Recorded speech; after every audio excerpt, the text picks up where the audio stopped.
नमस्कार, आप देख रहे हैं सत्य हिंदी। मैं निकिता आपके साथ। एक नजर डालते हैं अब तक की सुर्खियों पर। अमेरिका के राष्ट्रपति डोनाल्ड ट्रंप अगले महीने दक्षिण कोरिया में होने वाले एशिया प्रशांत आर्थिक सहयोग यानी एपेक शिखर सम्मेलन में चीनी राष्ट्रपति शी जिनपिंग से मुलाकात कर सकते हैं। CNN की एक रिपोर्ट के मुताबिक ट्रंप और उनके सलाहकार इस दौरे की तैयारी कर रहे हैं। हालांकि आधिकारिक पुष्टि अभी नहीं हुई है। यह मुलाकात ऐसे समय में हो सकती है जब अमेरिका और चीन टैरिफ को लेकर आमने सामने हैं।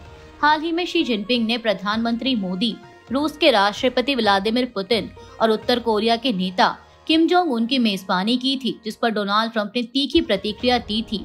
उन्होंने आरोप लगाया था कि ये देश अमेरिका के खिलाफ साजिश कर रहे हैं और कहा कि अमेरिका ने भारत और रूस को चीन के हाथों खो दिया है।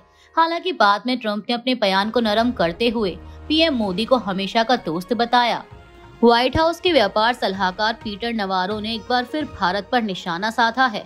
उन्होंने सोशल मीडिया प्लेटफॉर्म एक्स पर पोस्ट करते हुए आरोप लगाया कि भारत सिर्फ मुनाफा कमाने के लिए रूसी तेल खरीद रहा है और इससे रूसी युद्ध मशीन को मजबूती मिल रही है। नवारो ने भारत को टैरिफ का महाराजा और क्रेमलिन का लॉन्ड्रोमेट तक कहा, लेकिन इस बार उनकी पोस्ट को सोशल मीडिया प्लेटफॉर्म एक्स पर कम्युनिटी नोट द्वारा फ्लैग कर दिया गया। नोट में कहा गया कि भारत की तेल खरीद ऊर्जा सुरक्षा के लिए है, यह किसी भी अंतर्राष्ट्रीय कानून का उल्लंघन नहीं करती और अमेरिका खुद रूस से कुछ वस्तुएं आयात कर रहा है जो उसके दोहरे मापदंड को दिखाता है। वहीं भारत सरकार पहले ही साफ कर चुकी है कि उसका उद्देश्य सिर्फ ऊर्जा सुरक्षा है, न कि मुनाफाखोरी। व्हाइट हाउस के व्यापार सलाहकार पीटर नवारो ने एक्स कम्युनिटी द्वारा फ्लैग किए गए इस नोट को बकवास बताते हुए एलन मस्क पर भी दुष्प्रचार फैलाने का आरोप लगाया और फिर से दावा किया कि भारत रूसी तेल केवल मुनाफे के लिए खरीद रहा है। नवारो पहले भी भारत को टैरिफ का महाराजा, क्रेमलिन का लॉन्ड्रोमैट और यूक्रेन में मोदी का युद्ध जैसे शब्दों से निशाना बना चुके हैं। वहीं अब सामुदायिक नोट को बकवास बताते हुए नवारो ने लिखा कि नीचे दिया गया यह बकवास नोट बस यही है, बकवास। भारत रूस से तेल सिर्फ मुनाफा कमाने के लिए खरीदता है। रूस द्वारा यूक्रेन पर आक्रमण करने से पहले उसने कोई तेल नहीं खरीदा था। भारत सरकार की स्पिन मशीन तेजी से आगे बढ़ रही है। नवारो ने लिखा कि यूक्रेनियों को मारना बंद करो, अमेरिकी नौकरियां छीनना बंद करो।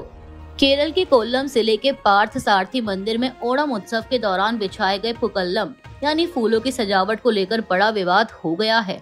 इस पुक्कलम पर RSS का झंडा और ऑपरेशन सिंदूर लिखा गया था। मंदिर समिति का आरोप है कि यह कदम केरल हाईकोर्ट के उस आदेश का उल्लंघन है जिसमें 2023 में मंदिर परिसर के पास झंडों और सजावटी सामान पर रोक लगाई गई थी। शिकायत पर पुलिस ने 27 RSS कार्यकर्ताओं के खिलाफ PNS की धारा 223, 192 और 35 के तहत केस दर्ज किया।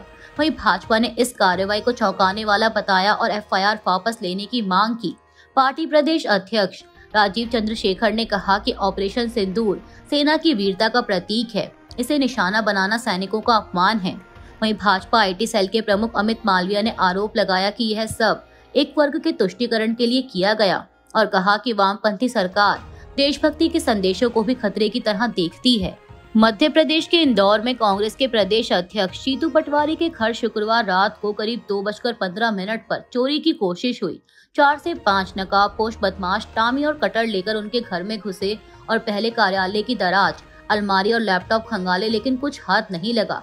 इसके बाद बदमाश पास के अन्य घरों को भी निशाना बनाने लगे, जिनमें पुनासा नगर के CMO राजकुमार ठाकुर, बिजली कंपनी के इंजीनियर नरेंद्र दुबे और कारोबारी संकेत आर्या के घर शामिल थे। संकेत आर्या के जागने और चिल्लाने पर बदमाश भाग खड़े हुए। इस घटना का एक बड़ा हिस्सा CCTV में कैद हो गया है और पुलिस फुटेज के आधार पर बदमाशों की पहचान कर रही है। पुलिस का कहना है कि यह बाग टांडा गिरोह की वारदात हो सकती है।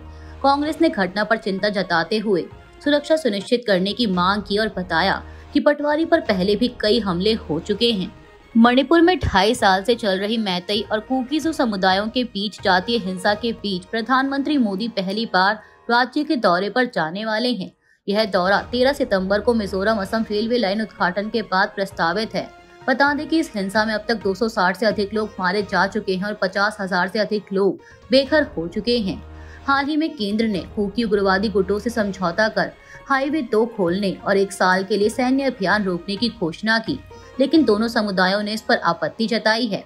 मैतई संगठन ने इसे राज्य के हितों के खिलाफ बताया, जबकि कुकीसो काउंसिल ने भी अलग बयान जारी किया। इस बीच शांति वार्ता में शामिल एक आदिवासी नेता की हत्या से हालात और तनावपूर्ण हो गए हैं। ऐसे में सवाल उठ रहा है कि क्या प्रधानमंत्री का दौरा राज्य में शांति बहाल कर पाएगा। दिल्ली दंगा साजिश मामले में अभियुक्त शर्जील इमाम ने सुप्रीम कोर्ट का दरवाजा खटखटाया है। इससे पहले दिल्ली हाई कोर्ट ने उन्हें जमानत देने से इनकार कर दिया था। यह मामला 2020 में नागरिकता संशोधन कानून यानी CAA और राष्ट्रीय नागरिक रजिस्टर यानी NRC के खिलाफ हुए विरोध प्रदर्शनों के दौरान उत्तर पूर्वी दिल्ली में भड़की हिंसा से जुड़ा है। इमाम पर आरोप है कि उन्होंने हिंसा भड़काने में भूमिका निभाई। इस मामले में उमर खालिद और कुछ अन्य अभियुक्तों की जमानत याचिकाएं भी पहले खारिज हो चुकी हैं। अभियुक्तों का कहना है कि मुकदमा अब तक शुरू नहीं हुआ है और जिस धीमी गति से सुनवाई हो रही है उससे यह लंबे समय तक खिंच सकता है। उन्होंने पुलिस के सबूतों पर सवाल उठाते हुए कहा कि उन पर आतंकवाद का मामला नहीं बनता और वे सिर्फ शांतिपूर्ण विरोध कर रहे थे। वहीं अब यह मामला सुप्रीम कोर्ट में सुनवाई के लिए जाएगा। पंजाब में आई भीषण बाढ़ ने धान की फसलों को भारी नुकसान पहुंचाया है। अमृतसर के किसान हरजीत सिंह समेत हजारों किसानों की फसलें पानी में डूब गईं। किसानों ने इस सीजन में लाखों रुपए निवेश किए थे, लेकिन खेत घुटनों तक पानी में डूबे हैं और फसल पूरी तरह बर्बाद होने का खतरा है। प्रारंभिक अनुमान के अनुसार पंजाब में करीब 4 लाख हेक्टेयर धान की खेती बाढ़ से प्रभावित हुई है, जिनमें अमृतसर, तरन तारन, गुरदासपुर, फिरोजपुर और मानसा सबसे अधिक प्रभावित जिले हैं। कृषि अधिकारियों का कहना है कि यदि खेतों में 1 हफ्ते से अधिक समय तक पानी भरा रहा तो पूरी पैदावार नष्ट हो सकती है। विशेषज्ञों ने चेताया है कि इससे धान की गुणवत्ता पर असर पड़ेगा और फफूंद संक्रमण का खतरा भी बढ़ जाएगा। कर्नाटक के कलबुर्गी जिले के अलंद विधानसभा क्षेत्र में 2023 चुनाव से पहले 5,994 वोटों को फर्जी तरीके से हटाने की कोशिश का मामला अभी भी अटका हुआ है। कांग्रेस ने आरोप लगाया था कि फॉर्म 7 के जरिए मतदाताओं के नाम बिना जानकारी हटाने की जालसाजी की गई। जांच में पता चला कि 6,018 आवेदनों में सिर्फ 24 असली थे और बाकी सभी फर्जी। हालांकि प्रभावित मतदाताओं के नाम अंततः नहीं हटे और वे चुनाव में वोट कर सके। यह मामला CID को सौंपा गया, लेकिन जांच रुक गई क्योंकि चुनाव आयोग ने जरूरी तकनीकी डेटा जैसे गंतव्य IP और पोर्ट की जानकारी साझा नहीं की। कई मतदाताओं ने बताया कि उनके नाम हटाने के लिए उनके नाम पर फर्जी आवेदन किए गए, जिनमें पूरे परिवार भी शामिल थे। कांग्रेस नेता PR पाटिल ने कहा कि अगर समय पर मामला न उठाया जाता तो हजारों वोट खत्म हो जाते। वहीं अब जांच ठप होने से इस साजिश का सच सामने नहीं आ पा रहा है। ब्रिटेन की क्राउन प्रोसिक्यूशन सर्विस यानी CPS का एक प्रतिनिधि मंडल हाल ही में दिल्ली की तिहाड़ जेल का दौरा करके गया है।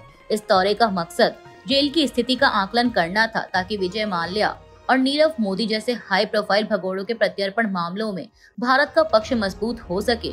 अधिकारियों के अनुसार CPS टीम तिहाड़ की सुविधाओं से काफी संतुष्ट रही और भारत ने आश्वासन दिया कि जरूरत पड़ने पर हाई प्रोफाइल कैदियों के लिए अंतर्राष्ट्रीय मानकों वाला विशेष एनक्लेव बनाया जाएगा। ब्रिटेन की अदालतों में पहले कई भगोड़ों ने तिहाड़ में सुरक्षा और उत्पीड़न को लेकर आपत्ति जताई थी, जिसकी वजह से कुछ प्रत्यर्पण खारिज हो चुके हैं। अब भारत ने साफ कहा है कि प्रत्यर्पित कैदियों के साथ किसी तरह का अमानवीय व्यवहार नहीं होगा। सरकारी आंकड़ों के मुताबिक भारत के 178 प्रत्यर्पण अनुरोध लंबित हैं, जिनमें करीब 20 मामले सिर्फ ब्रिटेन में हैं। मध्य प्रदेश के इंदौर में MYH अस्पताल में चूहों के काटने से नवजात बच्ची की मौत के मामले ने नया मोड़ ले लिया है। अस्पताल प्रशासन ने पहले बच्ची को लावारिस बताया था, लेकिन अब उसके परिजन सामने आए हैं और दस्तावेज दिखाए हैं कि बच्ची को धारसिला अस्पताल से रेफर किया गया था। परिजनों का आरोप है कि वे 2 दिन तक अस्पताल के बाहर भूखे प्यासे बैठे रहे। डॉक्टरों ने उन्हें घर भेज दिया और बाद में बच्ची की मौत के बाद उसे लावारिस घोषित कर दिया गया। मृतका की मां मंजू कटारा ने कहा कि ना तो उन्हें बच्ची की हालत बताई गई और ना ही मौत की जानकारी दी गई। जय आदिवासी युवा शक्ति संगठन का कहना है कि अस्पताल इस घटना को दबाना चाहता था। वहीं अस्पताल प्रबंधन का कहना है कि बच्ची के परिजन उसे छोड़कर चले गए थे और मृत्यु के बाद पुलिस को सूचना दी गई। इस घटना ने अस्पताल की लापरवाही पर गंभीर सवाल खड़े कर दिए हैं। अभी के लिए इतना ही। बाकी की देश दुनिया की बड़ी खबरों के लिए जुड़े रहिए सत्य हिंदी के साथ। Copyright disclaimer under Section 107 of the Copyright Act 1976. Allowance is made for fair use for purposes such as criticism, comment, news reporting, scholarship, and research. Fair use is a use permitted by copyright statute that might otherwise be infringing.